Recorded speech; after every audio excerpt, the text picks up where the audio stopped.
to BizChicks TV. We're here to help you take the hassle out of your hustle so you can build a profitable business that's fun to run. Here are your hosts. Hello, everyone. Welcome to Biz Chicks TV. We're so glad to have you. Today is Tech Life Weekly. We're going to be talking tech in easy to understand ways.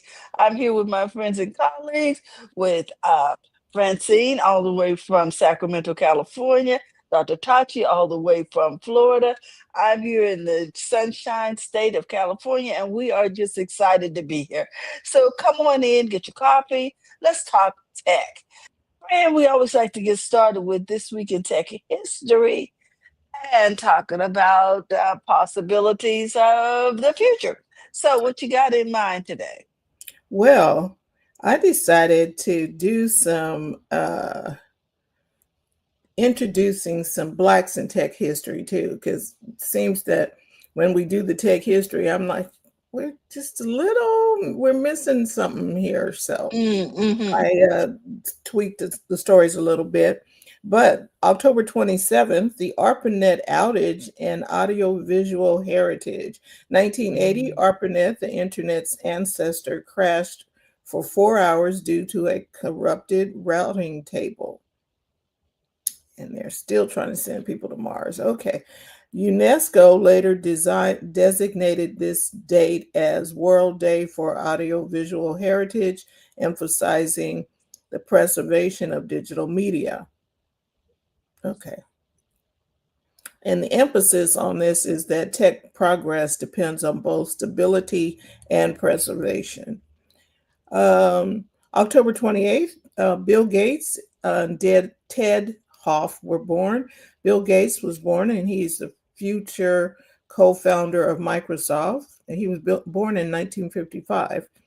Marcian Ted Hoff, the co-inventor of the microprocessor, was born in 1937.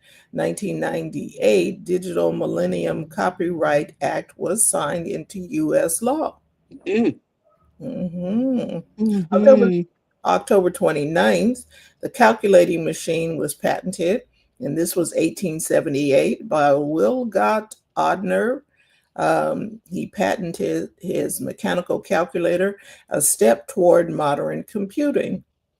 October 30th, it was the end of the Multics, and this is in 2000. Canada's Defense Department shut down the final Multics system. Okay, I'm not sure what Multics is. I need to go look that up. Lesson: every great system sunsets. Okay. October 31st, Bitcoin white paper. In 1945, MIT hosted the first conference on digital computing. 2008, Satoshi Nakamoto published the Bitcoin white paper. Okay, so let's talk about some Blacks in tech history. This week, Dr. Gladys Mae West was born in 1930. On October 27th, she's a mathematician and programmer whose satellite models made GPS possible. And every navigation app and mapping service traces back to her calculations. October 28th, Dr. Evelyn. She had a patent. Go ahead. Dr. Evelyn Boyd Granville, one of the first Black women to earn a PhD in mathematics. She got that from Yale in 1949. And she worked on the early space flight computing projects for IBM and NASA. And this opened doors for Black mathematicians in aerospace and data science. October 29th, Roy L. Clay Sr. was born. He's an early Hewlett-Packard engineer who led the team that built the HP 2116A mini computer. This helped integrate Silicon Valley and improve Black leadership in hardware design. October 30th, Jerry Lawson created the Fairchild Channel F, the first cartridge-based game console.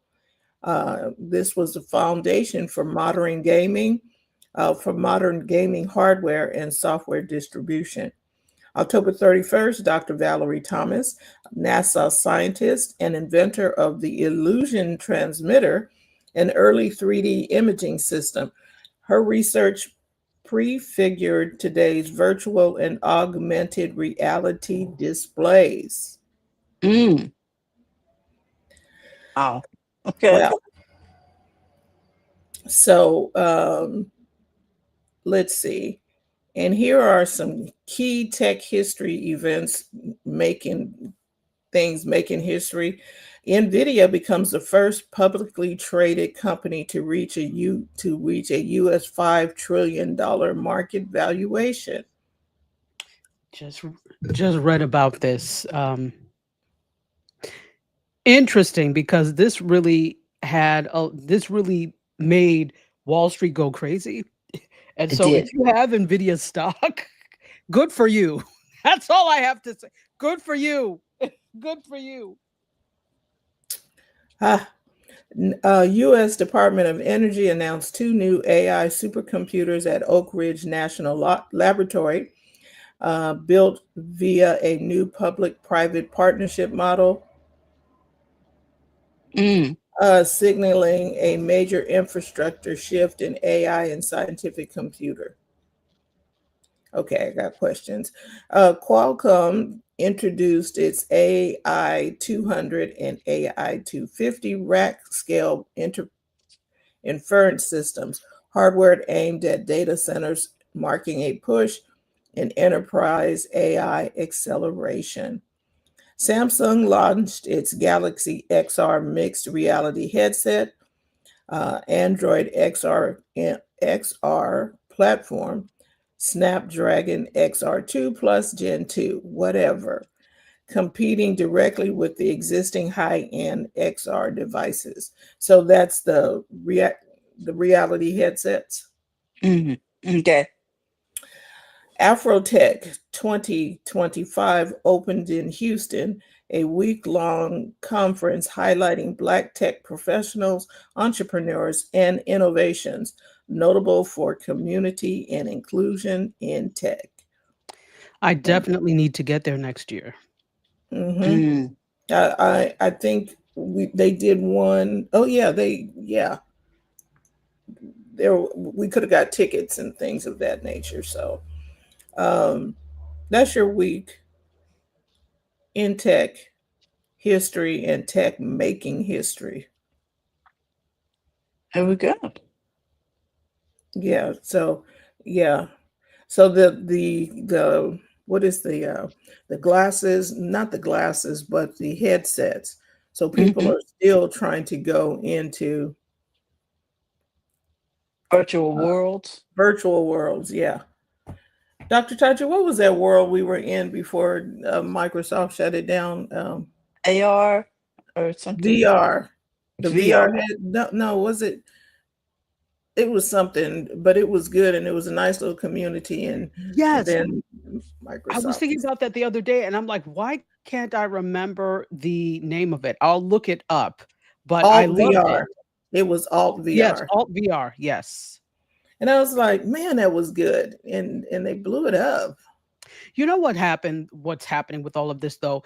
A lot of this came before its time. People are slow. Point blank, people are just very Absolutely. slow.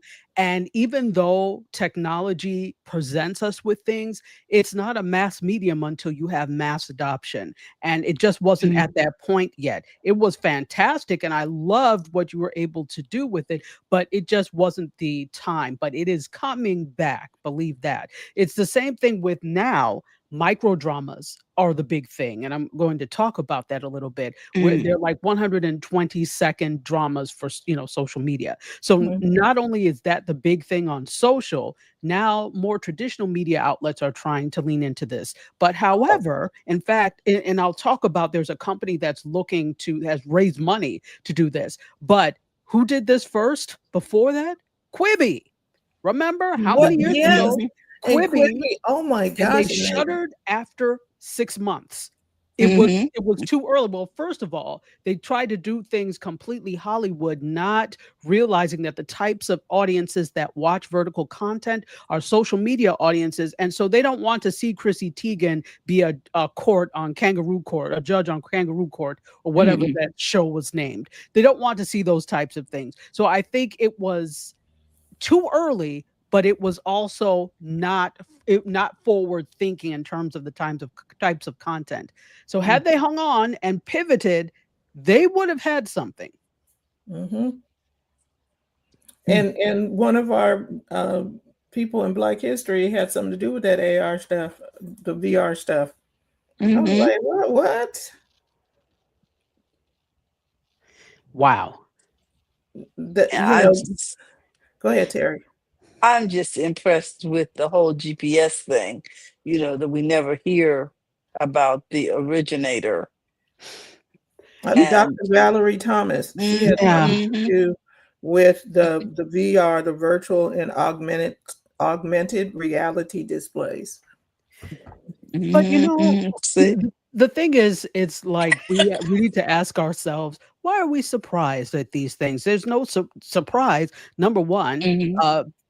uh, people of African descent have always been analytical. Look at the pyramids, Hmm. right? Hmm. So we've Yes. always And the tried to be universities and the brain surgery going on correct. before.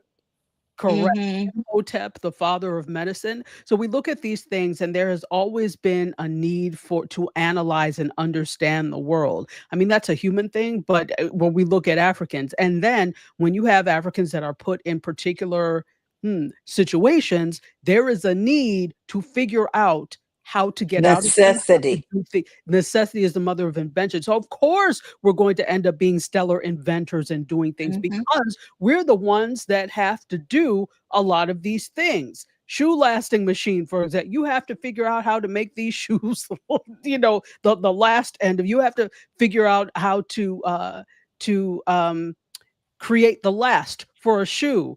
Um, People who are not working with that don't care about those types of things. It's the Hmm. people like the enslaved, etc., that had to care about those things. So how Hmm. can we do things better? And that's where these Yes. things come from. So it's not a surprise that we would be so ingenious. And Hmm. I just didn't want to wait till February. So there's that. Every month is Black History Month. How about that? Every- there you go. There you go.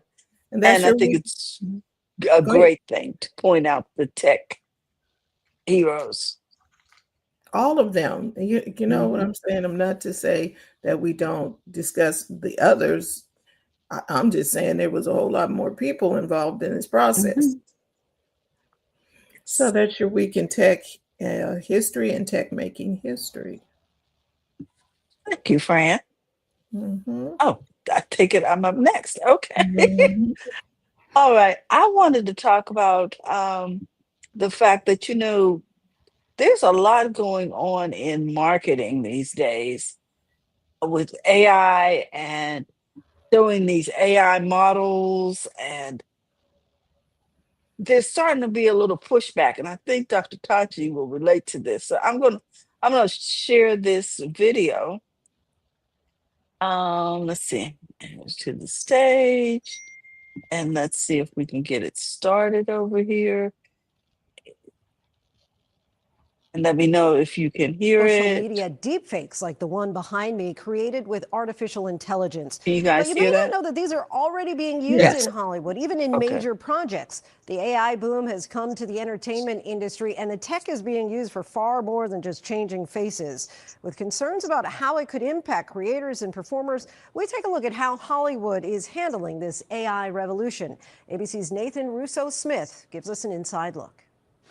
So, this is Dorothy, our facial scanning rig. This vault is one of Hollywood's best kept secrets. It's not safeguarding money or jewels, but something far more valuable. Digital clones of your favorite actors and entertainers. 3, 2, 1.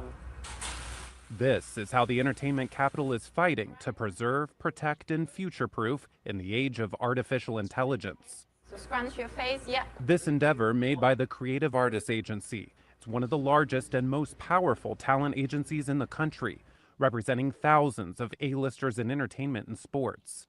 Every movement, Anger, like rage.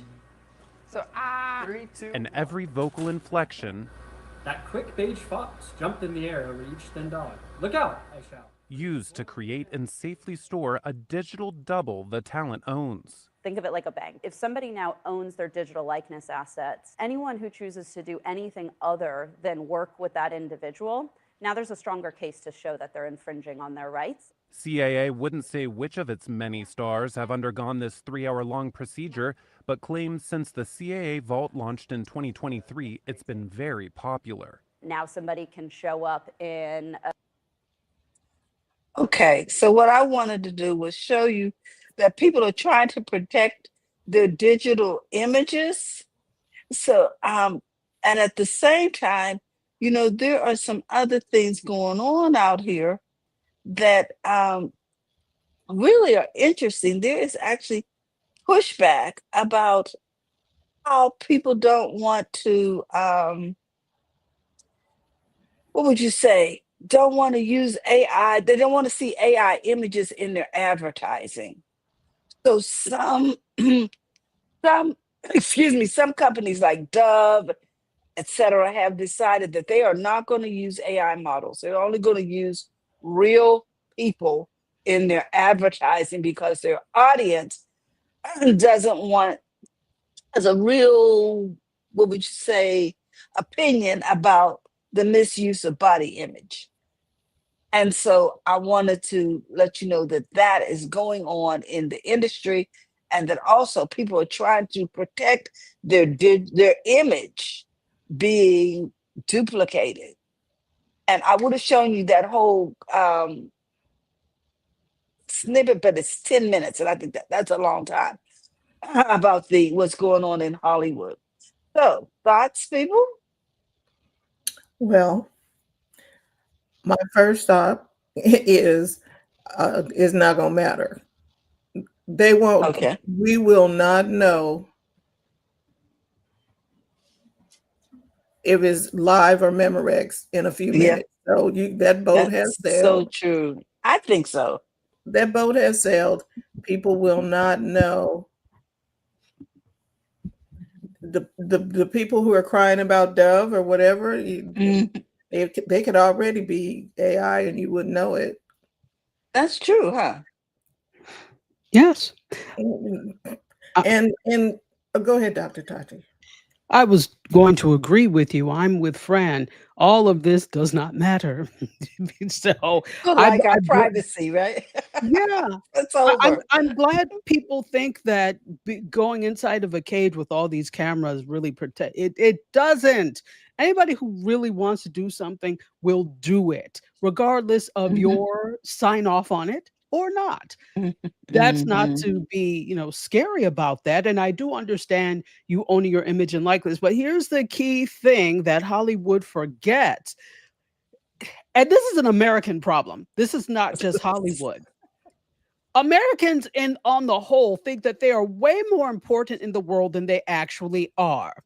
Hollywood is thinking that they're way more important than they actually are. Part of that is our fault because we put them on the pedestal and now they think they're all important. But they're leaving out the fact that nobody cares if you can digitize these people all you like. Who's going to care about what's this one that got this ridiculous facelift? He's only 50 something, but he got this ridiculous facelift. I will look it up and tell you. Who? An actor? An actor? An actor, right? Because I was got a facelift. Yeah, got a facelift. Tom Cruise? Not Tom Cruise. He's way past Bradley 50. Cooper. Is it? Yeah, Bradley Cooper. Okay, that's him, right? Why? So he doesn't need one, but He that's the doesn't. pressure of Hollywood. But again, that lets you know if he's feeling the pressure of, I'm getting kind of, stretched out here. I need to do something about it. That tells you that Hollywood is a throwaway industry, right? Where soon he's going to be irrelevant. So who cares if we digitize you? Who cares? It's going to be irrelevant. It used to be women that felt the older you got in Hollywood, the older Yeah. actresses um they needed to, had depression. Now it's the men. But men still felt it because look at all the people that had terrible toupees, wigs, Yeah, it was hair bad. plugs. It's a Just terrible toothpaste. yes, tanned to themselves to heck all Mm-hmm. the time. Mm-hmm. So there's always been this pressure because that industry is about youth. But now we look at the social industry, if we call it that, right? The Mm-hmm. social content industry, and we look at YouTube, TikTok, Instagram, and the numbers of people that watch content irrespective of age. Good is good, right? We're still Right. Mm-hmm. attracted to things like people who look nice, etc. But good is good because we can look at some people that would probably not be on a Hollywood roster as an A-lister, but Mm-hmm. they have millions of followers and they're making more money in some cases than some of the lower rung people in Hollywood. Mm-hmm. So that is what they're forgetting, that you are not the end all and be all. You're not even in terms of the commercial content industry or commercial media industry. You're not even the biggest Hollywood. It's India, Nigeria, then Hollywood. Mm-hmm. So let's not overstate our importance, people. That's what I'm saying. And the other part of that was them, the way they were going about it.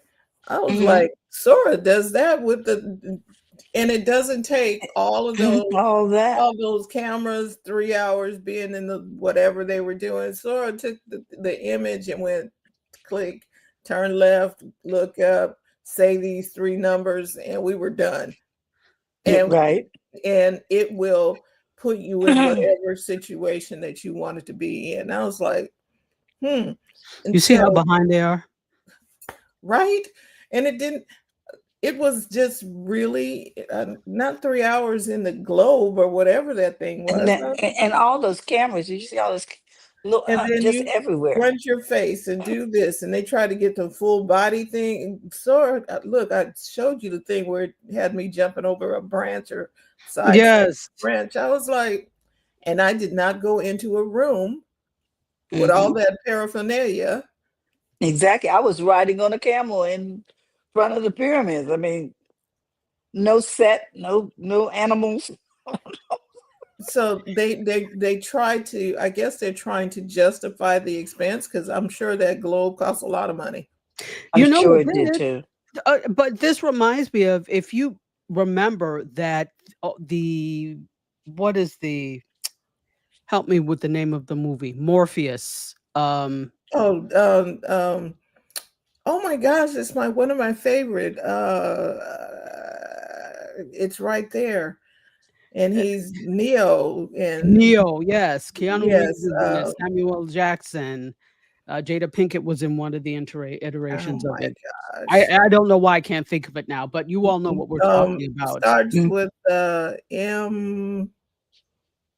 The Matrix. The Okay. Matrix. Thank you. Oh, okay. The Matrix. So in the Matrix, the first Matrix revolutionized that idea of 360 camera. Remember when Keanu Reeves did the whole that became a whole dance move thing for a lot of dance companies too. So that was done by having several different cameras timed to go off like 1 second or so after each other in a ring, and that's how they were able to do that. That's what this reminds me of, except now you just bought more cameras. Exactly. Is it supposed to impress me? It does not, because that technology, the Matrix was from 1997. That this technology is not impressive, particularly when you have people using AI to do those types of things. Now, is AI as accurate as that?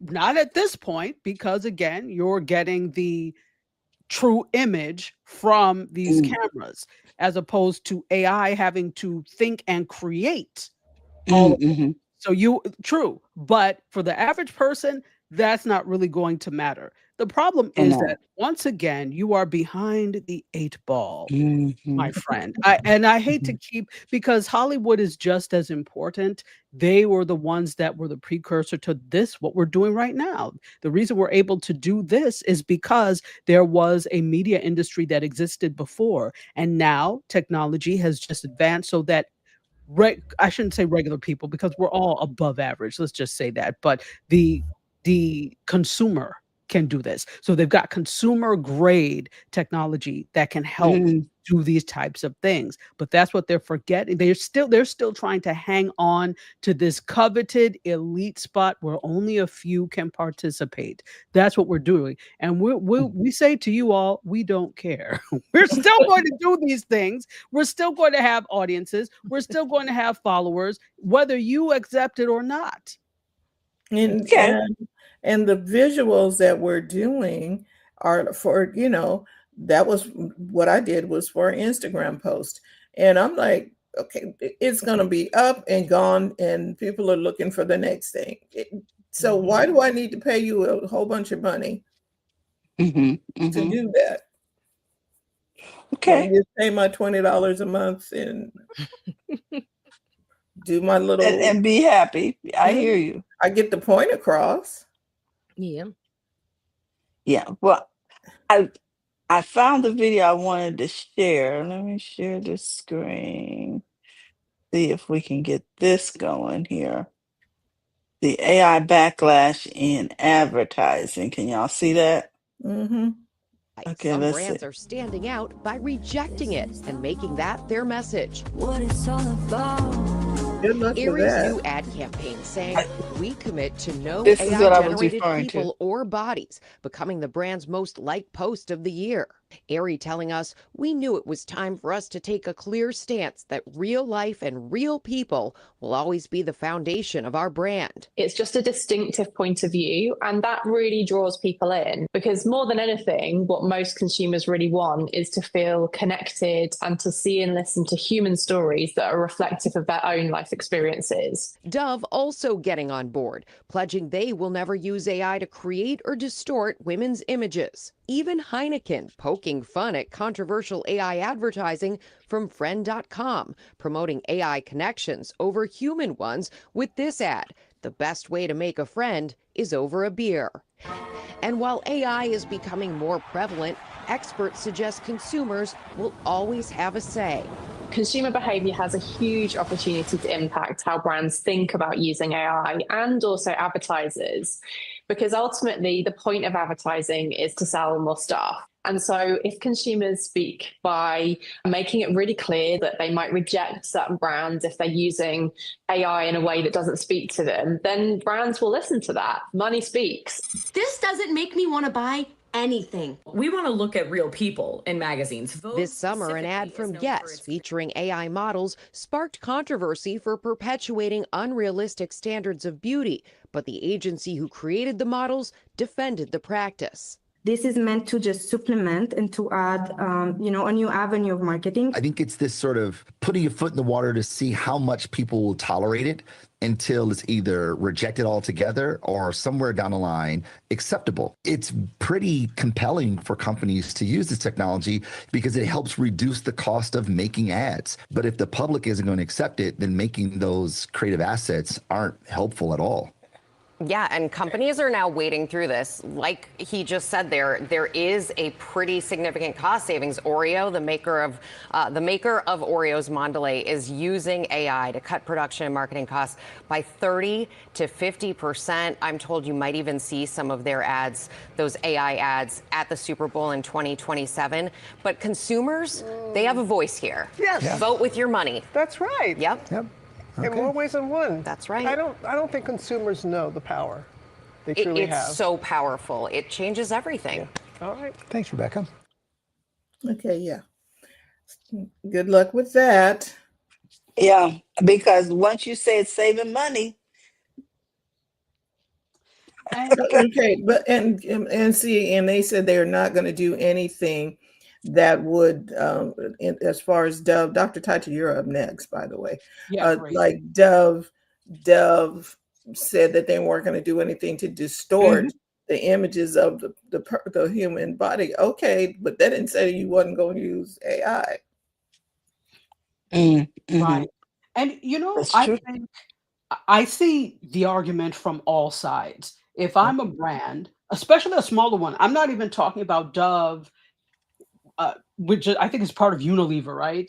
Yes. I don't. Yeah. So I'm not talking about these large multinational brands. Anybody that's part of Unilever, anybody that's part of L'Oreal, anyone that has a budget of several million for one project. I'm not talking about this. The smaller brands can definitely benefit from using AI because that cuts down on your budget, right? Just like you will shoot things maybe quick and dirty or use UGC to have influencers and regular people talk about your brand. That's advertising, and that's how smaller brands are doing things. Now they have the opportunity to make better graphics and do things at a higher level because of AI. But they also have to be, so I love it for that, but they also have to be very careful when it comes to depicting humans. I'm not talking about animation, but when it comes to depicting humans that are supposed to be hyper photorealistic, that's where you have to be careful, because when you look at, I think it was Guess, when you look at those models, and I read that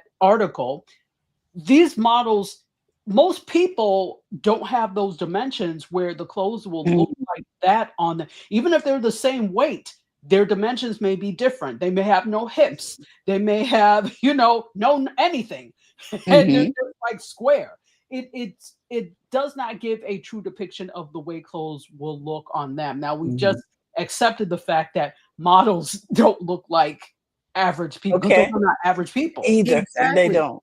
Right. And so with that, Dr. Tachi, the real people who are models never fit the other real people on the planet.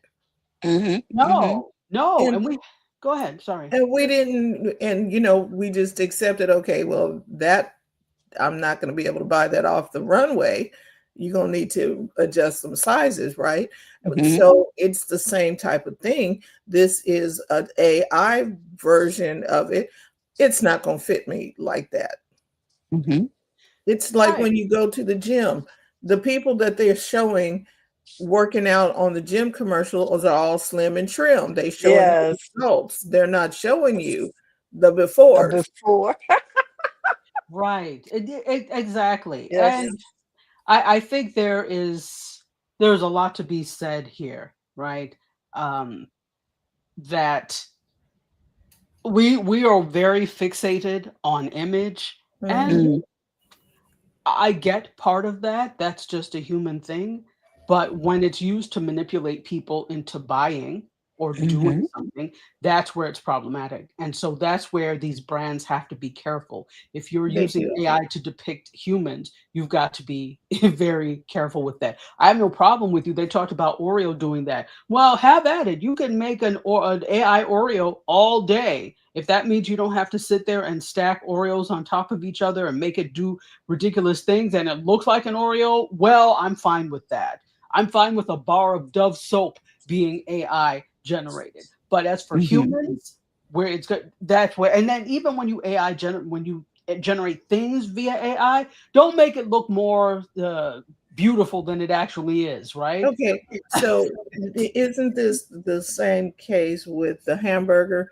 That hamburger on TV does not look like the one you buy at all. Those are food designers, and they are often, sometimes these things are not food. So when you look at, I remember when I was little, because this intrigued me, when I was little, looking at something on, was it like 60 Minutes or one of these things my mother was watching, and they were talking about food designers, and they had like the bowl of cereal. That's not milk. They used, it was like glue, to keep it white. And so they're all these, and keep the cereal on top from keep the getting cereal on soggy top while from they were. stinking and getting soggy. So they were using like white Elmer's glue.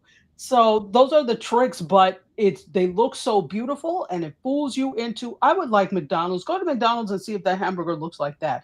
The lettuce is nowhere near as green. Okay. And that's what I'm saying. So this is the same thing with AI. They are okay. So they just didn't use the food designer to stack it and glue it or whatever. They they use AI to create the visual of that hamburger, and it's going to save you money as a company.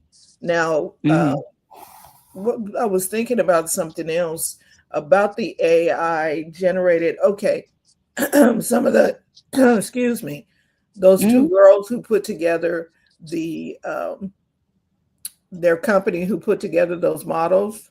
The models kind of sort of look like them, just and they enhance their appearance. What's the difference between that when somebody's going to get constructive surgery to get all of that, and they've been doing that for years? That ain't the real you we're looking at. Right. Okay. Anyhow. Oh, is it live or is it I didn't mean, I know we go down these rabbit holes, but I think we can move on. It's interesting. It's interesting that how people are going to accept or reject. But we've gone for the illusion already, is my point. We've already been roped into, okay, we know that, and you're not going to be able to tell. Okay. And the swimsuit models, because we airbrushed everything. What? Exactly. We enhanced the photo. We manipulated the photo. It's the same thing. On StreamYard, you can push a button to enhance your appearance. Okay, so okay. And see, that's one thing I never do. I'm not going to harp on people who do that type of thing. If you feel comfortable with that, then that's fine. But keep in mind that audiences want the real you. And if you have to hide behind a filter, they're not getting the real you. It's one thing, because you can always tell when it's a filter or enhanced or stuff, because people will, it's not just like a little bit. They'll drag the slider all the way to the to the right. Come on now. We know this is not really you. So my thing is, like, if you have an issue or a problem with the way you look, which you shouldn't, but you're human. If you do, then fix that off camera. Don't rely on technology to fix you. If you don't like the way, your makeup looks, practice. If you don't like your hair, practice. Put it in a ponytail. Do something that you do like. Because God forbid the filters don't work one day and you come on looking like Quasimodo. Point well taken. You're never that's busy to be it. beautiful. That's all I have today for air. Okay, Dr. Tachi, you have the floor. Okay, well, welcome to the media report. We have a couple of things going on. Let's talk about Paramount layoffs. We're in a government shutdown. Remember, they just had a merger, and it is not uncommon that whenever you have a merger, remember Paramount Skydance, that you have some duplication of jobs, and you're going to get rid of some people. So that's just a given. I've never seen any merger where everybody's job was intact. I've never seen that. So, and if it happened, I just am misspeaking. But in any case, so they're going to begin layoffs, according to CEO David Ellison. And he says that these cuts are actually the key to, quote, building a strong future-focused company. So Wednesday, they started with significant layoffs. About 1,000 US-based workers are being let go in the first round, and another 1,000 will soon follow. So these 2,000 layoffs actually represent about 10% of Paramount's employee base. So this was in a memo to employees, and I'll read a little bit of this. He says, when we launched the new Paramount in August, we made clear that building a strong future-focused company would require significant change, including restructuring the organization. The memo continues and says, We want to be as open and direct as possible about the reasons behind these changes. In some areas, we are addressing redundancies, as I said. Oh, what happened? Okay, in some areas, we are addressing redundancies that have emerged across the organization, and in others, we are phasing out roles that are no longer aligned with our evolving priorities and the new structure designed to strengthen our focus on growth. Ultimately, these steps are necessary to position Paramount for long-term success. Again, as I said, this was kind of expected because the merger of Paramount and Skydance was $8.4 billion. That's what the cost came to. And they promised Wall Street that they would deliver $2 billion in cost savings. So remember, this is also about being publicly traded and being beholden to the shareholders. So yeah, so that's what's happening over at Paramount.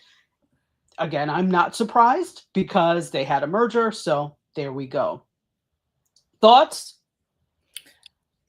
Well, they had this account for $2 billion, so there's that. Yeah, you shouldn't have opened your mouth to say that.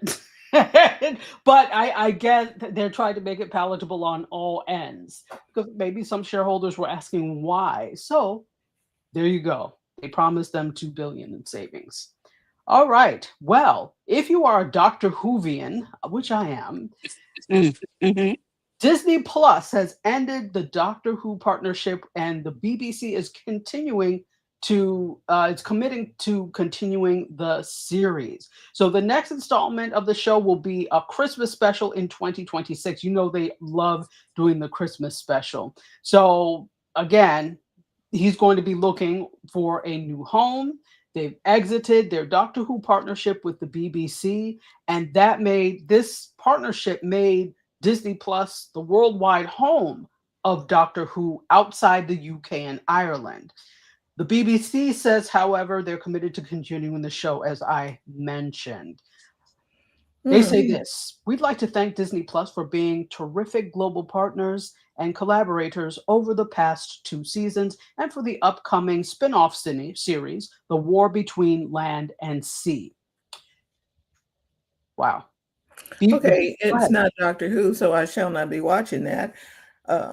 And so I need to catch Doctor Who now on BBC again. Well, they're committing to going ahead and doing it.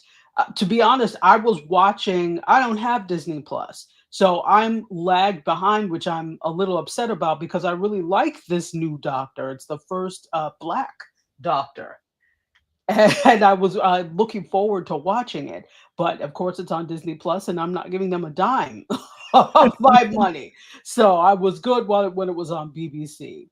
But so they're committed to bringing it back. You'll get the Christmas special in 2026. I'm sure you can watch there. You can watch some reruns of past seasons. There is a BBC channel on Sling, on what's the other one? Also on YouTube TV. Yeah, I don't know about YouTube TV, but BBC is on YouTube TV. Yes. So is it. It's also on Sling, but there's a specific. Yeah, that's true. But there's a specific channel for Doctor Who on. really? Yes. I'm talking about the streamer. Why can't I? Why is everything Pluto? escaping me today? Pluto, yes. So there on Pluto, there is a specific Doctor Who channel where you can watch past seasons, past Doctors, but they are exiting their. And so Pluto is owned by Paramount. Follow the breadcrumbs, as our good friend TJ likes to say. That gives you a lot of answers to many different things. And I've been looking lately, especially at who owns what, because now this is the time that you have to be a critical media consumer. If something is not aligning with what you believe and what you like, you need to decide what you're going to do about that. Am I going to patronize them with my eyes, even if it's free? There, you are in that number for advertisers. So you have to start to think about that. Who's doing what? does it align with what you believe? If not, we have to be strong enough to say, well, I can't watch you anymore, right? So hard as it may be, Okay. Did I read an article about Disney leaving YouTube TV after a contract dispute with two companies? Yes, you are correct. Now I need to It says the previous deal expired. Is that part of your story, Dr. Tachi? This one? No. No, the split. Coming up. The split. The split. It is not. But so it's okay to talk about it. Absolutely. I just wanted to know. Did you know about? Yes. Were you gonna? Yeah. Yeah. No, but we Disney can has talk about pulled that, its channels, including. Well, they do that stuff every year. Uh-huh. And this happens a lot. This is all with carriage laws and carriage disputes. So you have to you can't just, things are not just shown on different platforms. You have to have agreements in place to show that content. This is especially true when we come to local channels. This is why you can have a YouTube TV, a Sling TV, a Philo, or any of these other streamers, and you won't get your local channels if they don't have agreements in that market with that streamer. So things are very, sorry, go ahead. I see. I'm listening. You're educating me. Go ahead. Yeah, things are very contract based. Things are very, it's not as simple. It seems like it's just simple. Well, why can't I watch my ABC affiliate on Sling? Because they don't have an agreement with Sling in that market.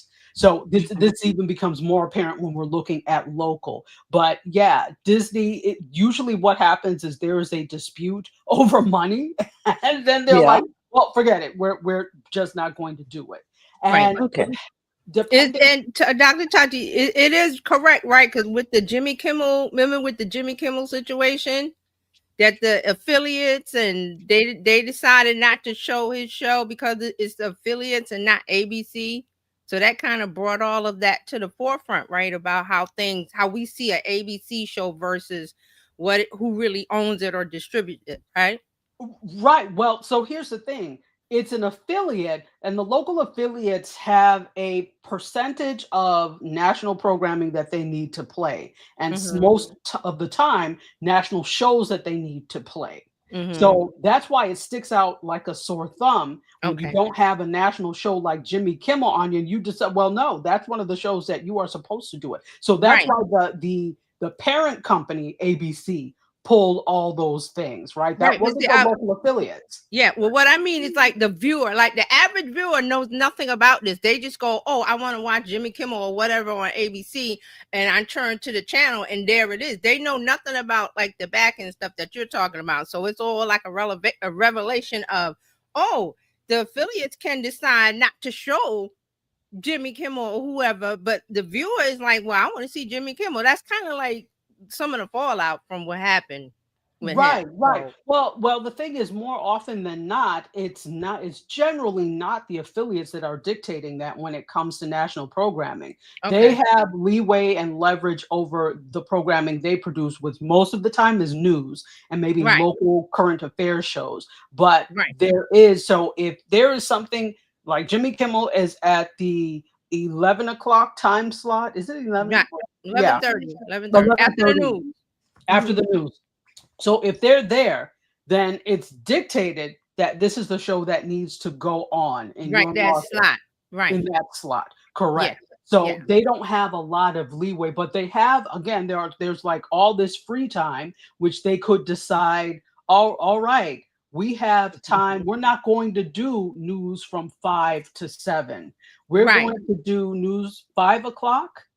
And 5:30. Some of them do it 4 o'clock or 4 o'clock, right? Whatever. We're not going to do all of it in this market. Most of the news starts at 5 o'clock, or 4 o'clock, and then goes to about 7. And that's when you get the game shows and things. But some of them could decide, you know what we're going to do? We are going to purchase this program, this syndicated programming, to put in that time slot instead of having news. So they have leeway with those types of things because those are the hours that belong to them. But the hours that really belong to the network, there's certain programming that they are supposed to play. Right. And most of the time, they're going to stick with that because to buy programming that is out. This is a perfect example when in Buffalo, my mother was watching, she likes Britcoms, right? So they had stopped playing them. So my sister happened to be in town and she went to like a public meeting for the PBS there at WNED, and she asked, what happened to the British comedies? And they were explaining that it was too expensive for them to keep playing it. So that's why they said, so they have to pay. They have to pay. You have to purchase that programming. Yeah, they have to pay BBC or whoever, ITV or whoever makes it, whoever produced it. Yeah. Exactly. And so all of this is syndicated now. And so when it's syndicated, that gives the opportunity for stations to pick it up. But if you don't live in a large market, like Buffalo is not a large market. It's not like a Washington, D.C. or a Chicago or a WNEQ in Boston. Those are large markets where you can play all this stuff and you know that you're going to get funding from the viewers and that type of thing. Right. So not to belingo the point. Yeah, but it's good to explain because, like I said, a lot of people just turn their TV on, and if I want to watch whatever at 8:00 on ABC, it better be there. But like you're explaining, like there's a whole lot of back end stuff that got to happen. Right. I'm sorry. I just realized that my microphone was away from me.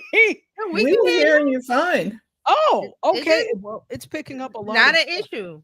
No, yeah, you were great. So I have a little something. It says that this is YouTube TV and Walt Disney, which owns ABC and ESPN, failed to reach a new carriage distribution agreement. As a result, the Disney-owned channels, including ABC and ESPN, were pulled from the YouTube TV starting October 30th. That was yesterday. The dispute is over pricing and terms. YouTube says Disney asked for higher fees, which would increase customer prices. Yeah.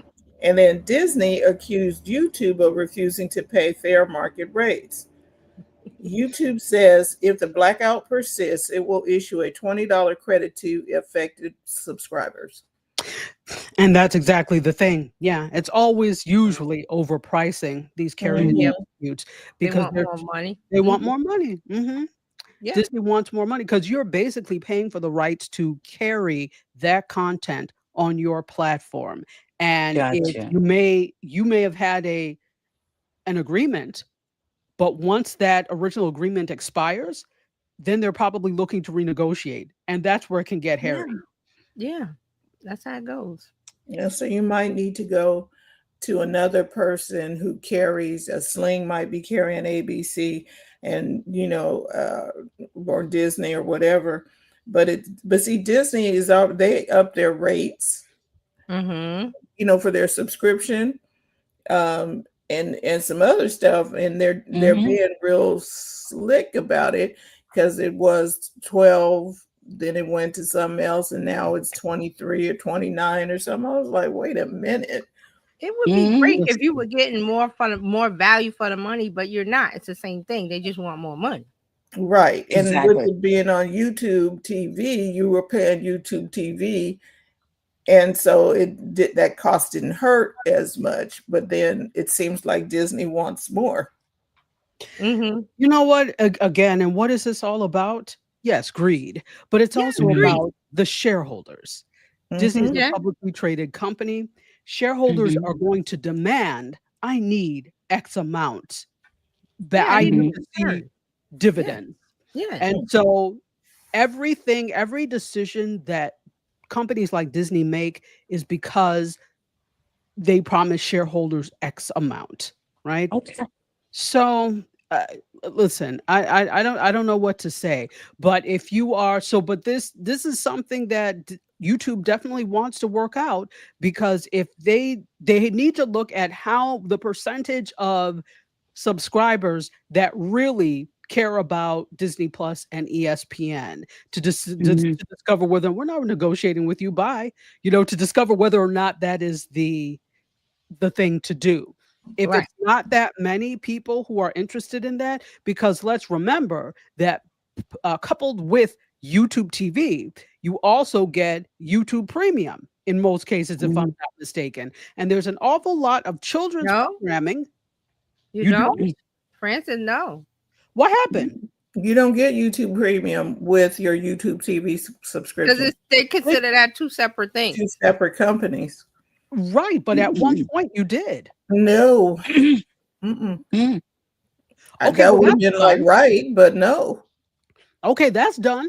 So you would think, right, Dr. Kaji? I'm no, paying. but they did at one point have It that. may have been early days when they first rolled out. It may have been early days, but that was a while ago. So Well, what they need to do is bring that back, because then that could solve some of the issue, because there's an awful lot of children's programming on YouTube because there's a YouTube Kids. Yeah, they could also decide to do it as a package where you get something like you can add a YouTube Kids or something like that. Not that that is a replacement per se for Disney, but listen, I don't know. Work it out, people. But YouTube does want to get that back. YouTube does want to get that back. Okay, I'll continue on so that we, in the interest of time, let's take a look at this. Now, this is tech, but I wanted to include this because I think it is important, and we'll come back to that in just a moment, because I don't know, there's all these commercials that are popping up on this thing that I usually use. So I'm going to go ahead. Let's talk about the FCC. Brendan Carr has issued a draft proposal to open up more C-band spectrum sales. See, I'm getting into the nuts and bolts of media industry. So let's talk a little bit about this. They're voting on it in November, which tomorrow's November, right? Yeah, so they're voting on it next month. And what they're seeking to do is expand mid-band spectrum for 5G and 6G services. So this proposal would actually allow the FCC to take an important step towards implementing actions that are mandated in this one big beautiful bill thing. What that bill did is restore the FCC's auction authority, and it requires it to complete a system of competitive bidding for at least 100 megahertz in the upper C-band no later than July of 2027. And they're going to vote at the commission meeting in November. There are a few drafts that are available of this, but they're not on the agency's website, so don't look for them. But the proposals are likely to be controversial amongst broadcasters because some of the spectrum in question is used for satellite delivery of TV, radio, video, sports, news, and other media. So let me just do a quick explanation. For those of you that don't understand how broadcast works, it's because of the electromagnetic spectrum. All signals that deliver things, even for your microwave, all of that, they're contained in the electromagnetic spectrum in the sky. So what happens is you have to allocate spectrum at different bands so you don't overcross each other. So this is why sometimes you hear, if you listen to the radio and you have the old school type with the knob and you'll be between two stations. That is a point where the spectrum, where their signals are overcrossing each other, right? So as you're turning, you kind of hear, okay, here's the next station, but you hear a little bit from the last station. So the signals are overcrossing. But once you get on the number on your dial, like 96.1, for example, and you've left 95.9, let's say, now you're in your part of the spectrum. So to prevent all of this overcrossing, what happens is the FCC delegates spectrum. And in order to get spectrum, you have to bid. So there's a bidding process. If, say, you want to create a new radio station or a new television station that exists inside the spectrum, you then have to bid on that piece of the spectrum. If you don't, and you just decide to go ahead and start a station, those are pirate stations. And I know we all know those, especially in New York City, right? So that's the way that the electromagnetic spectrum works. And so what they're trying to do now is to have more auctions, more spectrum auctions. But broadcasters are annoyed because this is taking away from the parts of the spectrum that are dedicated to media. One thing that happened, remember back in, this had to have been in like 2008 or 2009, if I'm not mistaken. Remember when all the over-the-air signals went digital? So you had to go to a store that was participating and get it's not a Yeah, scramble. you had to get a box or something for your Correct. TV, or if you had an older TV. Yeah, I remember that. That was a Yes, while if you had ago. an older TV, you would have to get a digital Some kind of box. receiver. Yeah, Right. yeah. So that it allowed you to pick up local channels, because what was happening is they were allocating more of the spectrum for things like police signals, radio signals, and that type of thing. And especially after September 11th, 2001, where a lot of the signals and lots of things got mixed up, they wanted to allocate more spectrum for those types of emergency things. And so that's why we ended up having to get those boxes, etc. So all of this to say that they're trying to open up more spectrum for things, but it's taking away from other parts of the spectrum. So we'll see what happens at that meeting in November. Godspeed, people. Yeah. All right. So any questions on that? Okay. No, but I found it fascinating. Go ahead. Okay, good. Yeah, I mean, I think it's fascinating, obviously, because this is what I do.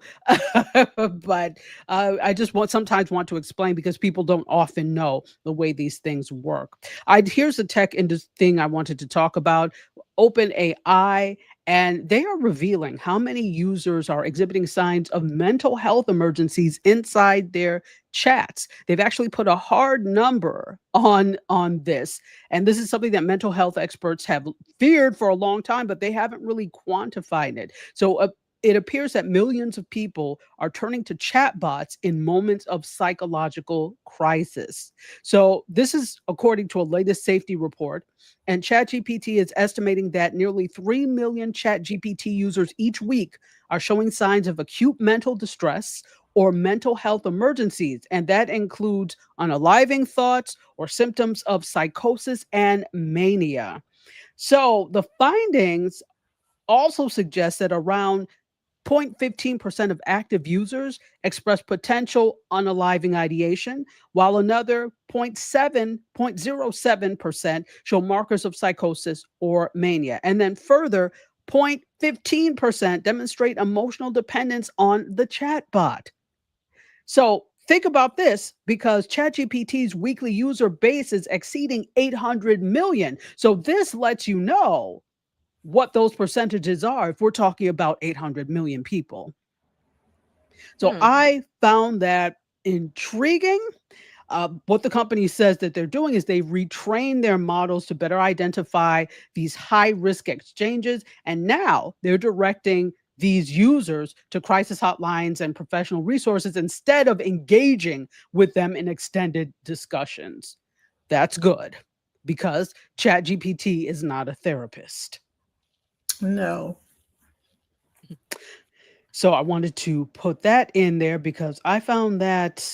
Wow, the population of the United States is what, over 340 million, and you said 800 million people are tripping with a AI coach about their mental health? Yes. Well, yes. because they don't feel Jesus. they don't feel like they can perhaps, or maybe they can't get through to a Or human can't coach. afford a therapist? And there's that too.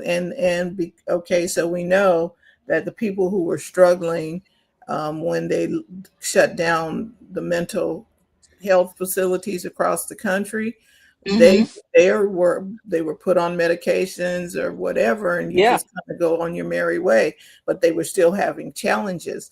There are people who have challenges and don't know who to talk to.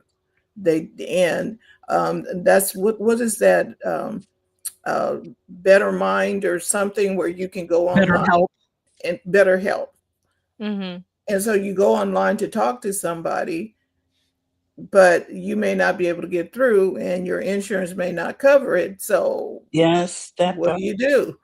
Well, you can talk to a chat bot that's going to give you some information, but since that ChatGPT is tweaking it so that it points you to emergency numbers and telling you to go talk to somebody, that may be a better fit. Now, the ones that are emotionally attached to it, I don't know what to do about that. But yeah, that's the ones that are emotionally attached, because before they made the switch to the 5 version, some people were using it as their boyfriend. The Yes, I 4 remember version, because that. it was talking to them the way that they wanted a partner to talk to them. Mhm. OpenAI changed the version to 5, and it behaved in a different way, and they were all upset. So my response to all of this is that all of this stuff was happening before. ChatGPT is just the exposure tool. It's just a tool it's the can opener that said, hey, all that stuff was in there. Yep. Yeah. But people like to blame the can opener. No. No. That All was that in the stuff can. It was in the can. That all was the in time. there. Same thing with social media. All of this stuff was happening. People were just quiet about it. Now they're not, and now you're getting exposed to things. Same thing with cable. Before cable, you only had 3 channels, so you were only exposed to what was on the 3 channels. And then cable came out, and we had MTV and all this great stuff, and people were, saying this is bad, this is good. All of those things. So with this is these people, it's just showing that there's a mental health crisis. It's always been there. Right. We have an overall health crisis. That's where true. we Yes. need universal health care. Mm-hmm. These things are exposing it. So it needs to be fixed. But it's not ChatGPT's fault. It's just, hey, there's a tool, like you said, that people that need help are going Yes. to it because they don't have any other recourse. But then it's not supposed to be used for that, because you may have some kind of psychosis or thing that you really need help. Like you need a medication or a doctor Yes. or Mhm. hospital. So what do we do? It kind of exposes that. Yeah. But people like to blame Yes, the tool. It's like, I it ain't agree. the tool's fault. You can't blame the tool. You cannot No. blame a screwdriver. I always use No. that analogy. People get mad. Oh, somebody was killed unalive with the screwdriver. Well, it's not the screwdriver's fault. It's the person holding it. So what do we Exactly. do? I don't know.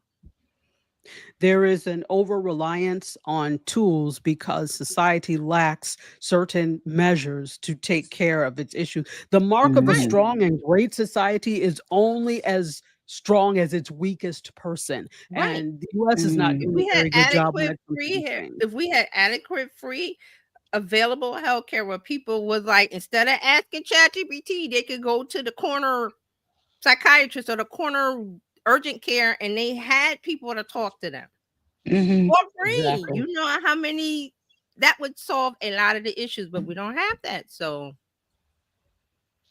That's a whole other conversation. and Unfortunately. it's the argument against it is like, are you crazy? People need health care. When you have preventative health care, people don't get the cancer or the serious thing because it was stopped at the beginning. Because you go in every 3 months or whatever the thing is, and they look at your blood and they look at, and it's not an overwhelming cost where people go, I can't get that because I have bills to pay, I have children to feed, I can't. So it's exposing that. Not that we didn't know it before, but here we are. So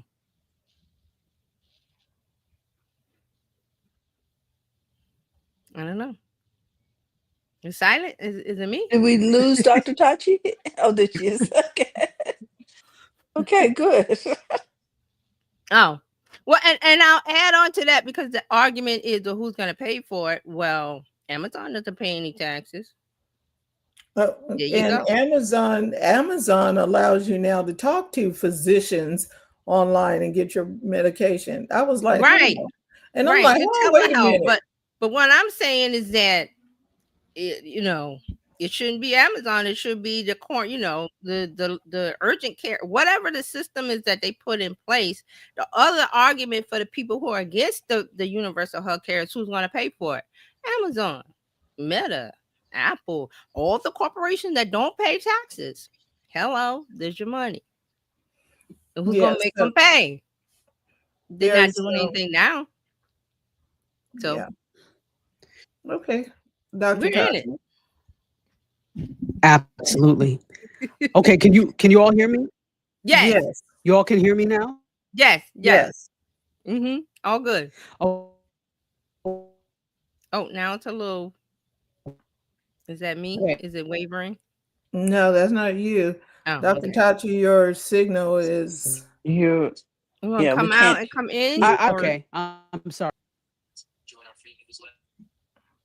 Yeah, because it was that doing sounds good. like Now an it's not there. internet situation. Yeah, so Okay, I'll be right back. Okay, yeah, come back You were in and good out. right there. But it might go out and you see her picture is like wavering. You see it? I Like saw it's it not move. clear. Yeah, something's going on. that's in the signal. connection. Yeah. Try your mic again, Doc. You sounded pretty good right there a minute ago. But see the Yeah, but picture. the picture look is at the picture. It's pixelated. Oh, okay. pixelated. Her connection is Gotcha. something's going on. Unstable. Okay. So, So yeah, there's going to be things. and tied to that is the demonization of AI, and I'm really tired of the conversation of the people. It's here. The horse is out the barn. They cannot put them back in the gate. All of those things, runaway wagon, carriage, whatever you want to say. So we got to learn how to deal with it. So Mark Schaefer wrote an article about AI and turning our attention from the AI situation and how to now market and deal with people who use AI. Yeah, he has a book. He wrote a book about it. Yeah. Yeah. So I was like, oh, well, that's good. So it wasn't, yes, his book was about that. Yeah. You need to learn how to market to people who use AI now and stop trying to, because the old way of doing marketing no longer is going to work because the people have a different way of processing. It's a shift. That's like when you guys were talking about the AI, companies saying they're not going to use AI because of whatever, and it's not real and this and that. It's not real now. Next year will be a different story. Next year will be a different story because last year was a different story. Oh, we were never going to do this and never. I'd say never. My mom says never say never. Now the thing is, I think somebody in the video that Carolina played, she said something about stories or something about AI it's the story part is always going to come from us because we're the input of the tool. The tool stands still until you say this, that, and the other. I want to do, like we have Lovable now. You want an app, you want to make a website, you want to make a this, you want to make a that. You tell it, I want this, and it makes it. That's where we are. And some people can't handle that. Well, what am I going to do? They're not going to call me. Well, you better figure out a way to morph into something else. But see, here's the thing: the process of creating the content has changed. That's why I always talk about it. But the idea of doing it, business is business, marketing is marketing. The way that we use the tools and the process has changed. That's all you got to do is change instead of me. Okay, so when digital things came around, what did we do before that? We had a typewriter. We had pen and paper. We still had those things. People still handwrite. There are authors that handwrite on legal paper. There's authors that type. I think Tom Hanks is one that he has a collection of typewriters and he writes his books on because he likes that feel. But the book still comes out. The book is still digital, available as an ebook or a download, a Kindle. That's what I was thinking about. Kindle or audio, it's still, but his process was, I want to hand write it, I want to hand type it, I want to this and that, and that's still available to people. So those things don't go away. I don't understand the conversation behind it. It's just that the manufacturing of it is different. Dr. Tachi, are you back?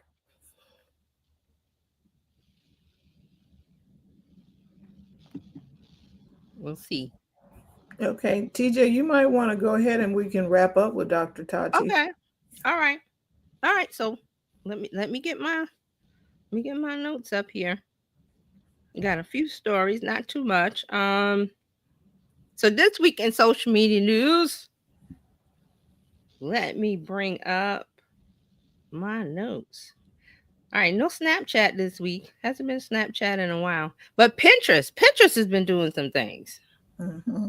Pinterest. So Pinterest has launched an AI assistant to help you find matching products. So they have a Pinterest assistant tool that will make it easier to search for products based on examples that you find that you give it. So we'll be able to conduct searches in the app based on conversational and visual queries. When you select pin images, then speak your search query directly into the app. Now, I have not tried this because I haven't used Pinterest app in a while, but I was going to take a look at it. So here's the example that TechCrunch, this is from TechCrunch that they give. So they say you can say something like, "Hey Pinterest, can you show me shoes that would go with this pants?" You put in your visual examples, and it provides options from the pins in the app. So it searches the pins in the app. Okay. So this is what Pinterest has given as an explanation. More than a typical chatbot, Pinterest Assistant enables users to chat, collaborate, discover, and shop all in one place by delivering creative, insightful, and tailored visual search results. Simply tap the mic icon and say what you're looking for. Pinterest Assistant will audibly respond with visual results personalized to you because it goes and search. So actually, it's an audio and visual search through the app of pins that people have already put in place. And here's the good thing about Pinterest. So if you're a business owner, you're running a business, you're pinning stuff, the pins go to your shop. The links go to where they can buy it. So here we go. So now instead of people doing a text search, which we're moving away from, everything is becoming visual and audible or audio, where you're doing. As a matter of fact, I love doing that with ChatGPT. I use the audio now. I'm just sitting there talking. I'm doing things and talking, and we're having conversation. I'm like, okay, I'm getting a little off there. But I love using the audio. That is interesting.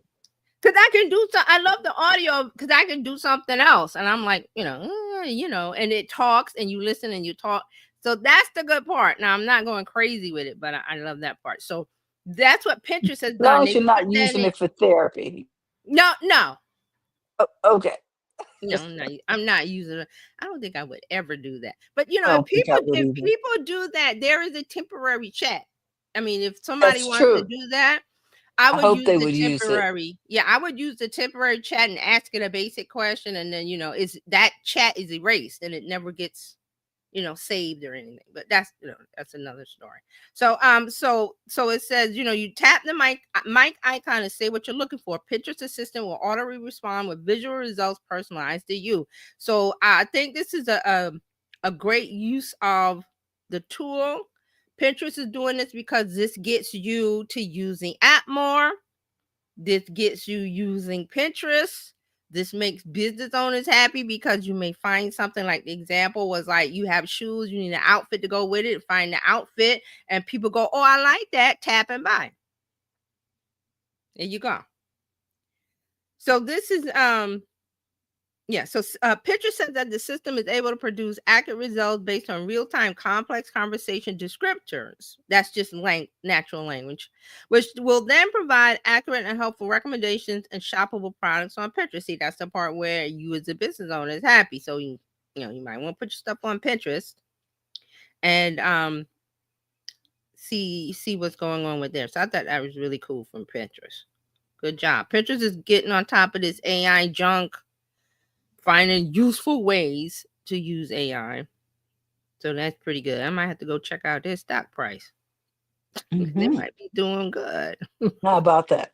All right, so that's Pinterest. So the other things are other things. The other stories I have are Meta. Actually, I looked at something about TikTok, and you know what's going on with TikTok. That guy is boasting about, oh, he talked to President what's his name? Xi? Yeah, I think it's China, G. whatever. He met with him, and the deal. Okay, whatever. That's just talk. Because he said something, China says another thing, and it's still floating around in the court. So there's no movement with TikTok as far as that. But we are going to talk about Threads. So Threads lets you approve and filter your replies. So these new tools give users more control over their conversations. So there's 2 new features that give users more control over their posts and how people interact with their posts in the app. Reply approvals. This lets you decide which reply appear on your post before anyone else can see them. And you can keep replies open to everyone without worrying about conversation going negative because, and I've seen this a lot on Threads, and there's a lot of people that use Instagram or Facebook and don't know that. And I'm not sure if it's automatic or if there's a setting, but if you post on one of those, it kind of goes to Threads. Has anybody noticed that? Well, a lot of people don't know, and they get responses from Threads. And one of the conversations I saw, I think it was last week or something, where a lady put up a recipe about something, and people were going at her, and she was like, "Who are you?" Come to find out, it was an older person who had posted on Facebook, didn't know that their post went to Threads. So they got all of these unknown people to them because, they're still stuck in friends and family mode of Facebook going, who are you and why are you? So they had to tell her, lady, your post is on Threads. And she was like, what's Threads? Exactly. So that's kind of like the thing. So you have to check your settings where, cross posting is going on. But I've seen it where it says these are the conversations on Threads. And if I've been in Instagram, I see it says these are the conversations on Threads, and I can go to it, but this person didn't know. But this is why people want these reply approvals, because you can stop these kind of negative comments from coming on. So it's just different settings. Then you have the activity feed filter. Options are being added to your activity feed to help you easily sort and find replies. You can view replies only from people you follow or replies that include mention. So there's a way of filtering how you see replies and how you have conversations. Instead of just blocking everything, you can filter, people that you follow or is so that's what's happening there, because a lot of people are getting confused because of the cross posting. So Threads Meta is trying to clear that up. Help us. Yeah. So you have to just check your settings, because in Instagram, if you have it, you can have it set to when I make an Instagram post, it automatically goes to Facebook. Sometimes you don't want that, so you might want to check the settings. It's just checking the settings on all of these.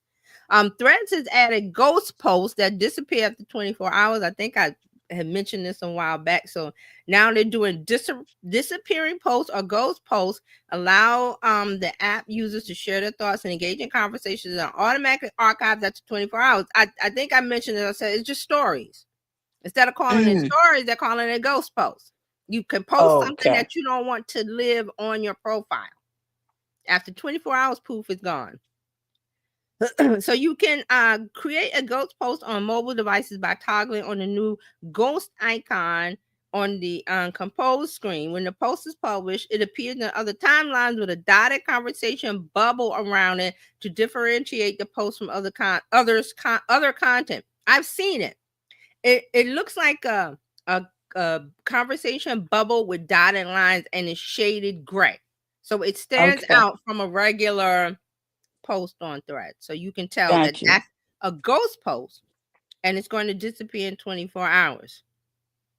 So I'm not sure. Did they say this was requested? Oh, here it is. So they this was in TechCrunch. So this feature was designed to encourage more low-stakes sharing within the feed, and they expect people to share more of their unfiltered thoughts, engage in live threading, or try other sorts of experimental content because it doesn't stay around because of Gotcha. the whole, I've gone on Threads and seen posts from the day they're a day old or 2 days old, but I'm seeing it today. So that's kind of like what it is. It's a conversation that was 2 days ago and maybe it wrapped up and the original threader doesn't want to respond to they're like, why are you comment? This was 2 days ago. So that kind of thing. So that's the ghost post. It automatically disappears from public view in 24 hours. It's still in your archive section when you go to your settings. If you turn off message requests, people you don't follow won't be able to reply to your ghost post. If message requests are on, replies from non-followers go to your request inbox. So if it's somebody that's not following, it goes to the request inbox, and you don't really see those unless you go check your inbox. Instagram does kind of like the same thing also.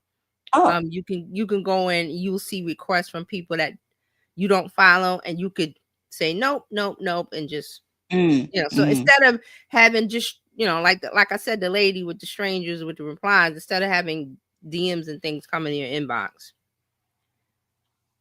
All right, and one more from Instagram. This is Instagram. Instagram adds watch history for Reels. So they added this new feature called Watch History. I look for it. I don't see it, so I don't have it yet. It's under your settings. It's called Watch History. This is where you find any reel, any video you watched in the app over the past 30 days. Because if you watch a reel and you haven't saved it, you might want to, I saw that reel yesterday. Where is it?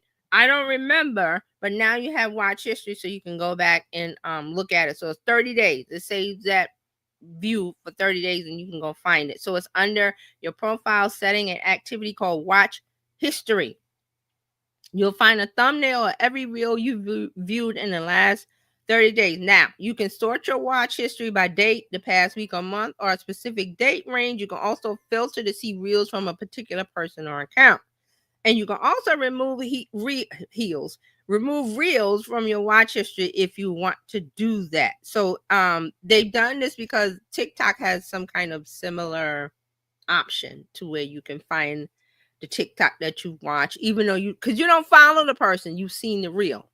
If you go on the Explorer or somebody sent you a reel or you're not following that person, it's kind of hard to find it, but you're like, I want to tell somebody about this reel I saw last week. Who was it? I don't know. I don't follow them, but it was funny.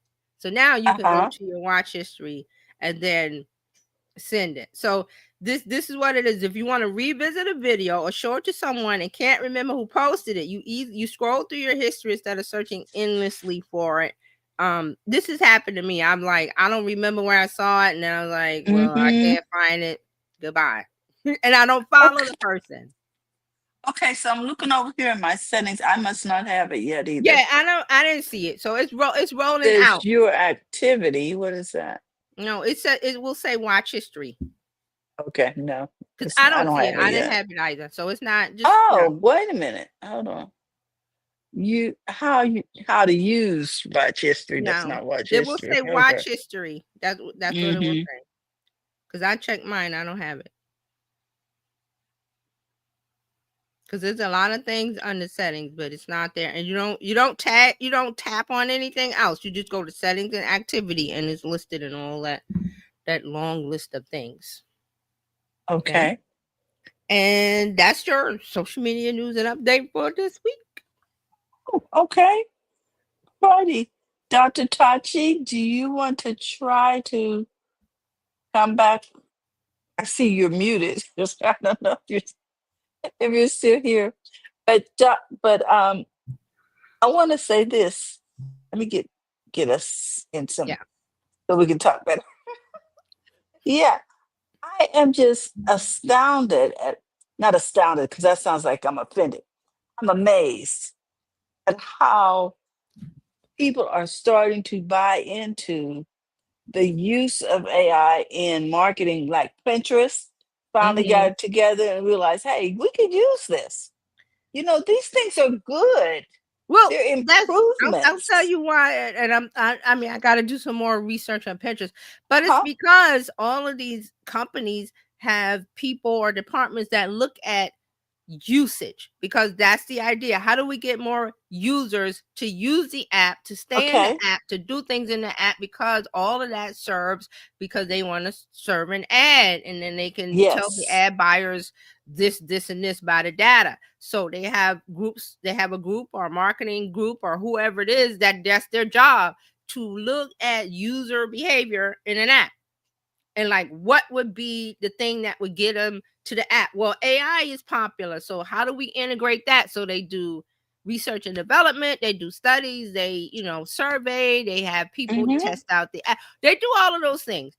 If you want to be successful at integrating AI in your app, that's what you do. Most people just go, okay, we just gonna slap some AI in there, and they never ask users, well, what do you think about that? So you have to do a lot of studies and research and data, and then Mm-hmm. also have people in the company that can understand what it is and what they're trying to do. So Pinterest it looked like they're pretty good on the ball, because they jumped right on the AI junk slop thing, because that was Mm-hmm. like, people say, I don't want that. And then they came out the next week and said, here's a setting, turn off, I don't want to see any AI images. Okay. Because people were taking were doing recipes and using AI to make the food, but it doesn't, you can't do that with a No. recipe. You have to make the item and then take a real picture of it, because I could see the recipe and go visually and look at the image, it's AI, and my dish doesn't come out that way. Yeah. It's Mm-hmm. because they AI generated. So there's a setting. You just go in and say, don't show me any AI stuff, and that's it. So There you go. Okay. Pinterest is on it with that. And So see, that's fine. okay. Well, Yeah. I think Dr. Taji's here. Okay, Doc, did you want to add anything before we go?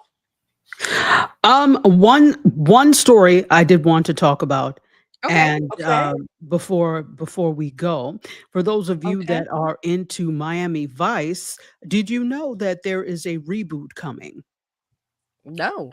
No, we Well, did at not. least a reboot to the movie, not another series reboot. If you Oh, the remember, movie. Okay. yes, if Okay. you remember, they did a reboot in 2006, and that was Yeah. Colin Farrell and Jamie Foxx. Well, this Right. time they are doing a reboot. It's Universal Pictures, and Austin Butler is in early talks to join Miami Vice. It's already set. So the actor Austin Butler is already in talks to join as Sonny Crockett opposite Michael B. Jordan, who's going to play Rico Tubbs.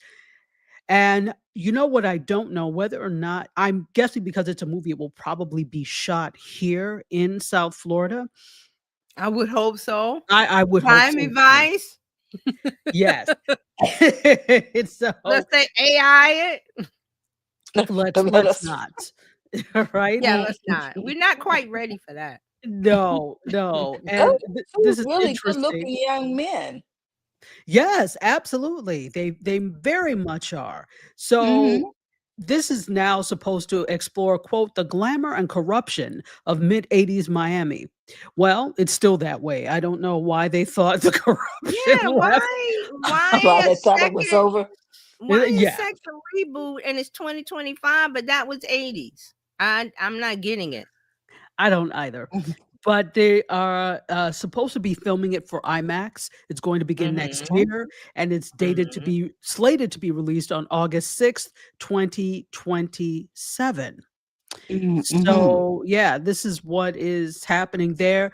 I do really like Miami Vice, but again, I loved it. Yes, I did too. But I think I was too young to really appreciate the 80s version of it until I got older and then rewatched it. So Right, it was the young, but I'm like, rerun. yeah, I don't get it. I don't get it. But the interesting thing is, fun fact, this Miami Vice is now like 40 something years old at this point. Wow. Yeah. And the interesting thing is that it's less than 45 years old at this point. But the interesting thing is that Miami Beach, first of all, there's Miami and Miami Beach. They're two different cities, Mhm. even though they're right next to each other.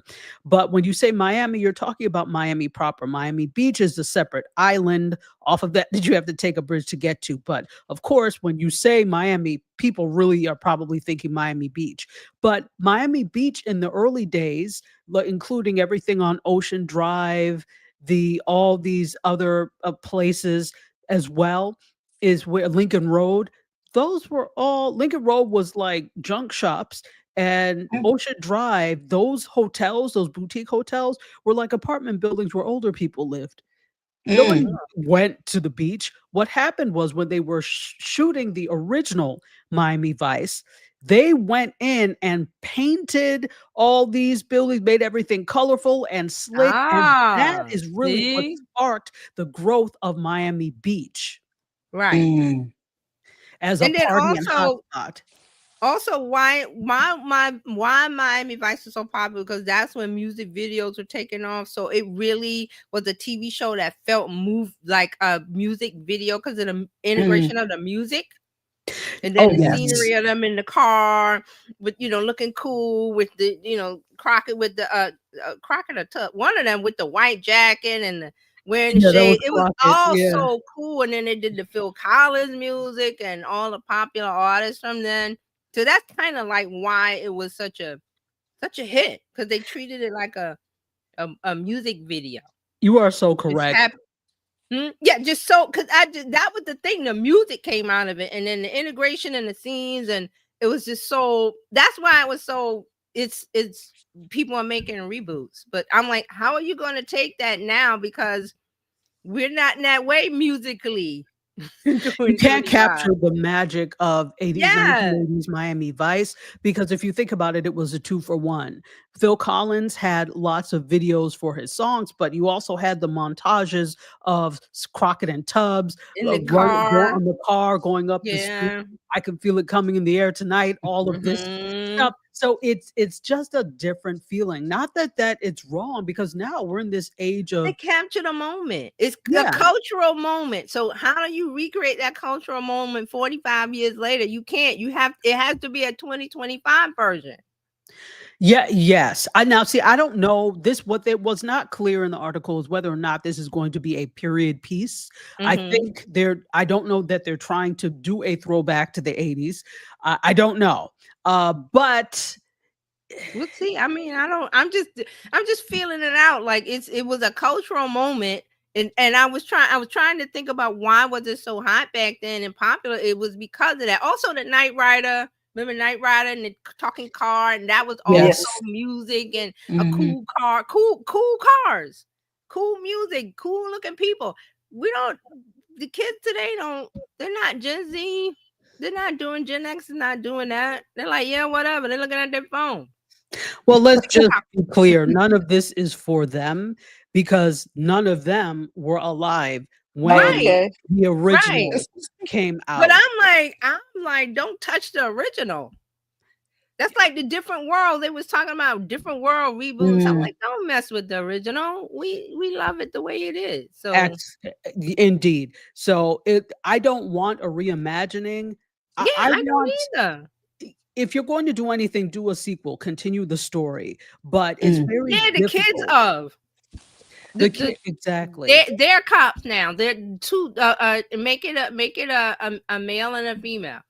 But somebody would have something to say about that. This is different because audiences are never satisfied. I know. I'm just throwing out there. But I was like, if it's for the generation that grew up on it, that they're going to be like, I don't want to see this because it's not the 80s. So to your point, really quickly, if you remember, Fantasy Island had a reboot. This was about This was about 2 years ago, yes. And Rosalind Sanchez was playing the daughter. It didn't work out well. It did not work out. That's why I'm like, they did? Yeah. So she was playing the daughter of the original, what's his name? Played by Ricardo Montalban. Ricardo Montalban. Yeah. So I forgot his name, but she was playing the daughter. Mm-hmm. It just ended up being supernatural fluff and fluff. It didn't work because that's another show that captured a moment of the fantasy island and going on fantasy vacations and da da da. That was then. Today, it's like, well, I don't need to do all that. And be I artists. think too that program changed the storyline because there was some magic involved, and in the original, it was just There was experience. magic in the original one, just not to this extent. Not as blatant. You know what I mean? Exactly. It was Yeah, like, but it was all, Ricardo Montalban was the suave, dashing and mysterious man who made But things you happen. wanted to And put how a did girl you do in that? Huh? Well, you wanted to put a girl in the car for the cops. I don't Trying think to it make will. them make it current, but And I think that's what they were trying to do over there with it Fantasy doesn't Island. work. That's But why I it was didn't like, translate. who The- was Fantasy Island now? Nobody. right. The 70s are a very particular time where you could do hokey stuff, like have these B-list celebrities come on as their Battle of the careers were Stars, dying. remember that? That- Remember the Battle of the Network The Stars that Battle they of the had Network Stars. Also, that was the Love Boat. That's not where Yes. they got launched. That's where you don't have anything else going on. Come on, Love Boat. So that's what that was. It was hokey, but guess what? When you don't have a lot of choices for television, you're going to watch Yeah. it. So yeah, I maybe guess. the ratings and things were high, but was it because it was really good? No, it's because there was nothing else on to a watch. different time. It was you watched that Exactly. or you went outside and played. Exactly. There was no choices. It was that. There were Or no go outside. choices. Well, I'll go outside. And the competition was slim. So you only had competition from, at the time, 3 networks. Then Fox came about, but before that, it was just 3 networks was that you were just competing 3 with. So it was networks. just the ratings for 3 networks that you're trying to beat. So whatever. And if you have And a the television, TV went off at 2 a.m. or depending on what city you lived in, it may have been 11 or 12. So I remember it was the dun dun dun dun dun dun and then black. It just Mine was 12 o'clock. yeah. And that was a big. I stayed up because I That was a wanted to big know. audience. I wanted Yeah. to know what happened. No, this was the flag. Dun, dun, dun, dun, dun, dun, and then it went. Ours, Yep. yeah, we had snow after when it went off. Yeah, It the was snow, just the snow. black and white. Yeah, Then you get the symbol, and And then I you was get the like, snow. oh, that's what happens. I went to bed. they That went wasn't home. Be up. they went home. They closed. The lights for once went off at the local station because people went home. Oh man, to grow up analog is so great. I'm sorry, digital kids.